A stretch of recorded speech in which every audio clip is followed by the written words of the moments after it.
मैं आप सभी अतिथियों का ईश्वरीय शक्तियों के आदेशानुसार इस तपोभूमि में मैं आपका स्वागत करता हूँ तथा ईश्वरीय शक्तियों से आप सभी ईश्वरीय संचार ईश्वरीय मीडिया के कल्याण प्रार्थना भी। ये जो यज्ञ है ईश्वरीय शक्तियों के आदेशानुसार ही ये यज्ञ स्वतः वर्ष 2011 में अपने आप ही ये प्रकट हुआ। हालांकि उसकी भविष्यवाणी कि 2011 में क्या होने जा रहा है, हमारे ही एक मित्र इन्होंने जो कि ईश्वरीय शक्तियों का जिनको थोड़ा बहुत आभास भी है और काफ़ी आभास भी है, क्योंकि व्यक्तिगत प्रश्न होता है, मैं नहीं कह सकता, इन्होंने कर दिया था जो कि बिल्कुल एक सत्य हुआ है। इन्होंने नवंबर दिसंबर के महीने में बैकिंग में किया था, वो 2011 में बिल्कुल सत्य हुआ है। इसीलिए मैंने इनको आज विशेष रूप से बुलाया है। आप लोग आपका बहुत थैंक यू।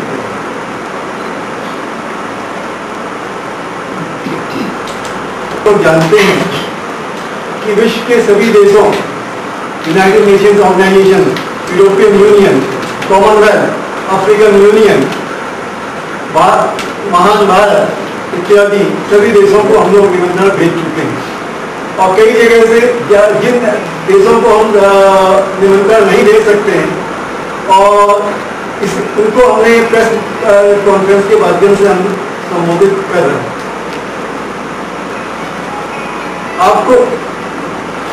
आपको याद होगा जब पहली बार प्रेस कॉन्फ्रेंस हुई थी, उस प्रेस कॉन्फ्रेंस के 6 दिन के अंदर राजा इंद्र ने यहाँ बारिश कर दी।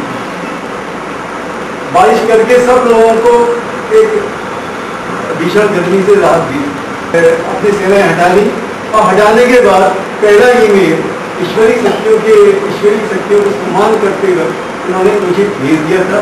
अभी इंटरनेट नहीं है, मैं उसको दिखा दूंगा। वो लोग भी अब शांति वार्ता की ओर अग्रसर हैं और इस धरती पर शांति स्थापित करना चाहते हैं। उनका ईमेल अभी इंटरनेट खराब हुआ पड़ा है, तो मैं उसका उनका संदेश आपको पढ़ करके महामहिम राष्ट्रपति बराक ओबामा जी का मैं आपको पढ़ करके सुना देगा। तो वो लोग भी शांति प्रयासों की तरफ है। मेरा ये जो यज्ञ है, सुबह मंत्रों का जाप होता है, उसके बाद प्रोजेक्ट पर कार्य होता है। तो मैं केवल एक निखल्ला बैठ करके मंत्र नहीं करता, बल्कि मैं ध्यान से भी कर रहा हूँ। तो जिस प्रकार से लोगों के उसमें होता है कि मंत्रों में, भारतीय मंत्रों में ताकत है, नहीं तो लोग कहते हैं कि हम भगवान को नहीं मानते। हमारे मानना है कि दुनिया में एक ईश्वरीय शक्ति है जो आप सभी लोगों में है, जो सारे देशों को चला रही है, जो सारे तारों को चला रही है, सारे नक्षत्रों को चला रही है, सारे ग्रहों को चला रही है। वही एक ईश्वरीय शक्ति है। उसी ईश्वरीय शक्ति ने ये सब ये भगवान, unity, the father, the son and holy spirit and बिस्मिल्लाह और रहमान और रहमी, the name of Allah, most blessed, most merciful, ये सब उन्होंने बनाए हुए हैं। निमंत्रण सभी पवित्र सभी राष्ट्रों एवं निमंत्रण सभी राष्ट्रों एवं सभी ईश्वरीय राष्ट्रों को भेज दिए गए हैं। सभी ईश्वरीय राष्ट्रों से संबंध मेरा कहने का तात्पर्य पवित्र हिंदुइज्म, पवित्र इस्लाम, पवित्र ईसाइयत, पवित्र सिख, पवित्र जैन, पवित्र शिंतोइज्म, पवित्र बुद्धिज्म, ये सब ईश्वरीय राष्ट्र होते हैं। और इन सभी ईश्वरीय राष्ट्रों को भी हमने निमंत्रण भेज दिए हैं। ये तपोभूमि, ये ईश्वरीय शक्तियाँ, इन सभी पवित्र राष्ट्रों का अस्तित्व स्वीकार करती है। कहने का अर्थ हमारा है कि ये सभी ईश्वरीय शक्तियाँ हिंदू, सिख, पवित्र हिंदू, पवित्र इस्लाम, पवित्र ईसाइयत, पवित्र जैन, पवित्र सिंतोइज्म, पवित्र बुद्ध को एक राष्ट्र के रूप में स्वीकार करती है। चाहे इस चीज को किसी भी देश का राष्ट्रपति ना माने, लेकिन ये तपोभूमि मानने को तैयार है कि ये सभी एक राष्ट्र के रूप में उनका अस्तित्व है। और ये बात सभी राष्ट्रपतियों ने स्वीकार कर ली है कि कुछ भी हो जाए, ये धर्म, ये मंत्र कभी खत्म नहीं हो सकते, उनका राज खत्म हो जाएगा, वो खत्म हो जाएंगे, बड़े से बड़ा जनरल खत्म हो जाएगा, लेकिन भगवान का जनरल कभी खत्म होने वाला नहीं है। भगवान के कोई बनाए हुए कोई भी धर्म, कोई भी माल, कोई भी मनुष्य, कोई भी जीव जंतु खत्म होने वाला नहीं है, जब तक कि उसकी रक्षा ईश्वरी शक्तियां कर सकें।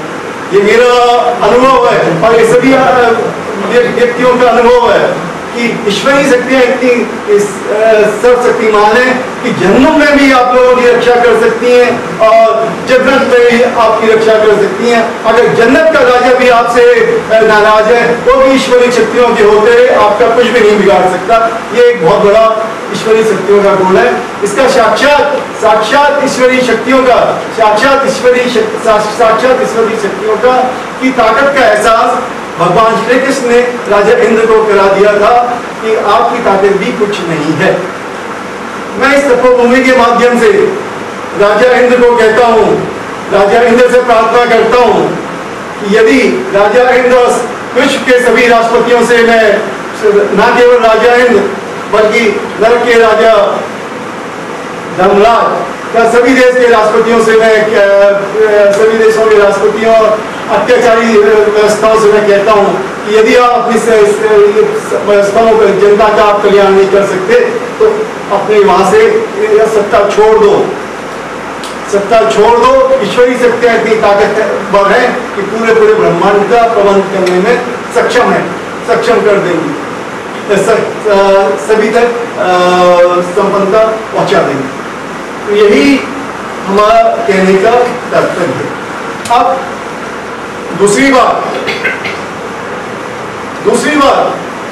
शांति विश्व में शांति एक पक्ष से स्थापित नहीं हो सकती। सरकार कहे कि मैं शांति स्थापित कर दूंगा, कदापि नहीं।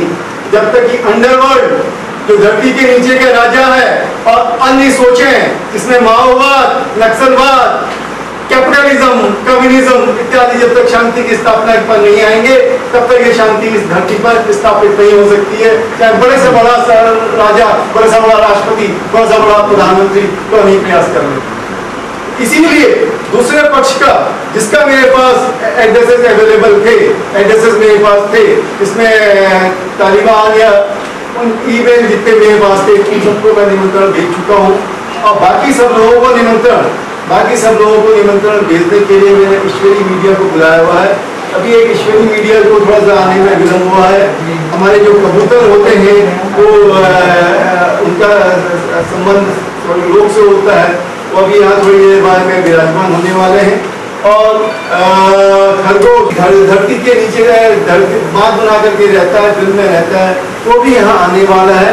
वो दोनों ही जो है संदेश ईश्वरी शक्तियाँ स्वर्ग तक ले जाएंगे और तथा अंडरवर्ल्ड तक खरगोश अभी इस संदेश ले जाएगा और वहाँ तक संदेश पहुँचाएगा।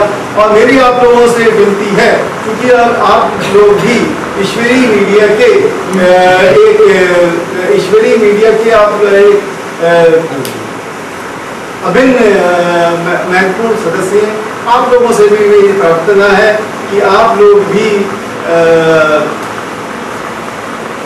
इस संदेश को अंडरवर्ल्ड, माओवाद, आतंकवादियों इत्यादि तक आप ले जाएं और उनसे कहें कि विश्व शांति यज्ञ में आप पहुंचे। जिस दिन ये विश्व शांति यज्ञ होगा वो ब्रह्मा का पहला दिन होगा, जिस दिन पूरे ब्रह्मांड में किसी प्रकार का कोई भी युद्ध नहीं होगा। धरती के किसी भी कोने पर कहीं पर युद्ध नहीं होने वाला है। सब जगह युद्ध रुकेगा, चाहे भारत पाकिस्तान का हो, चाहे अमेरिका लीबिया का हो, चाहे पूर्व काल में हिटलर के फॉलोअर्स, हिटलर के जो मानने वाले हैं और अमेरिका के मानने वाले आज भी है, उनके बीच में भी युद्ध नहीं होगा।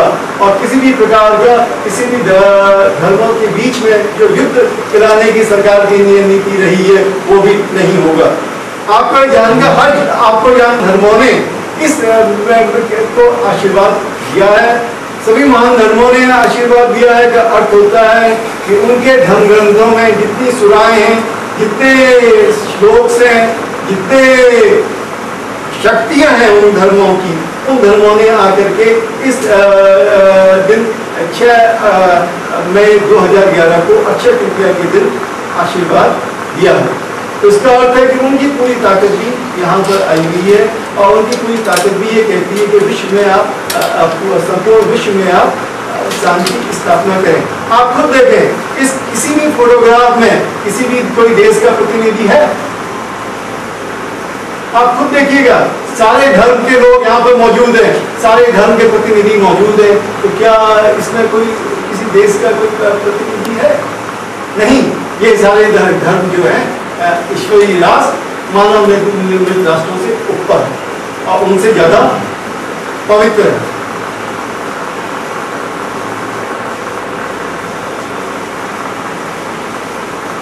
बार बढ़ेगी और 7 बार बढ़ने के बाद इस यज्ञ का आयोजन, यदि कोई भी राष्ट्र इसमें शामिल नहीं